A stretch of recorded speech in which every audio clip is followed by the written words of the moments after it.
What's up guys, Kyle Hartz here, Hartz Outdoors, and I'm going to be describing and talking about a little bit of differences between the Vexilar FLX-28 and the Vexilar FL8. This was my first ever Vexilar right here. Purchased it about 3 years ago, used it for 3 years, caught plenty of fish, caught my biggest walleye up at Lake of the Woods using it. But this year recently, at the St. Paul Ice Fishing Show, I bought the FLX-28. Which I am super glad to have. I've wanted one. Finally pulled the trigger, spent the money. I got the Pro Pack. I'm just gonna talk about a little bit of differences and what I like better about the FLX-8 or 28 and why I did upgrade to the FLX-28 and what I like about better. So the first thing would be probably just the screen display. From back here, you can probably, I don't know if you can see it too well, but right here, this one's indented in more a little bit, and this one's a little bit more of a flatter screen. As you can see, I mean, the colors are not the best. I'll get a picture, I'll get a video out on the way. So we're out here on the pond comparing the two Vexilars. And so here is the color. It isn't blinking in person, but on the camera, that's what Vexilar looks like.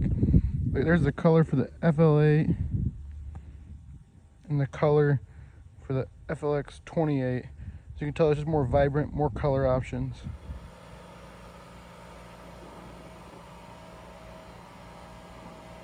And then on here, just automatically, the screen is nicer, better colors.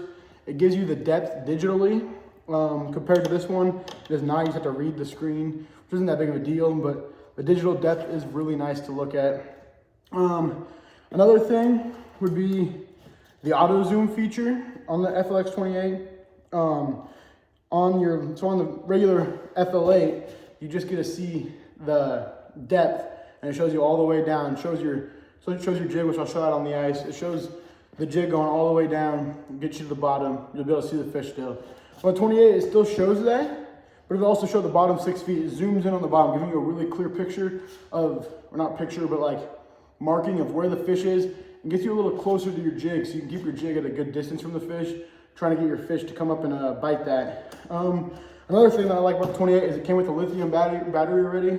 This one does not have a lithium battery, this one does, so it lasts longer, it works better. Yeah, another thing, low power mode. The 28 also has a low power mode, so if I'm sitting out on the ice all day or on my 2-day trip, didn't bring a charger, or it just needs charge, this one I can put in low power mode. It'll keep me going longer. It might not have as clear of markings, but it'll keep me out on the water a little bit longer.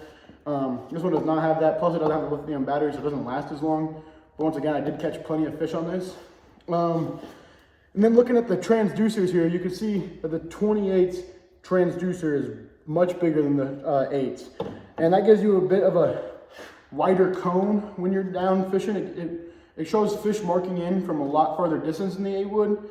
Well, I don't know the exact distances, but clearer markings and farther distance with the bigger cone, bigger transducer. And this one has an auto depth reader. So it has 10, 20, 30, 40, and 50 foot markings. But when I put it on auto, say we're in 15 or 17 foot of water, it'll automatically put it on 20. If we're in 12 foot of water, it'll put it on 15, which I can't manually put it on 15. But the auto is nice for doing that. And it tells me the depth specifically, unlike the 8. It has a 1, 2, 3, 4, and then a 1, 2, 3, 4 for shallow and deep. So you gotta figure out what the 1 is and how much, which will go off 1 foot increments. And then on the 2, each mark will be 2 foot. This is a lot nicer, giving you an increment for each foot, and also the depth, it will just show you what it is. So those are a few things I like difference-wise on the FLX-28 and the FL8. I'll give you quick showings on the ice, and hope you guys enjoyed this video. Please drop a like, drop a comment, let me know what you thought about this, what your favorite transducer, marker, fish finder is for ice fishing. Drop that down in the comments below, drop a subscribe. I'll see you guys next time. Peace.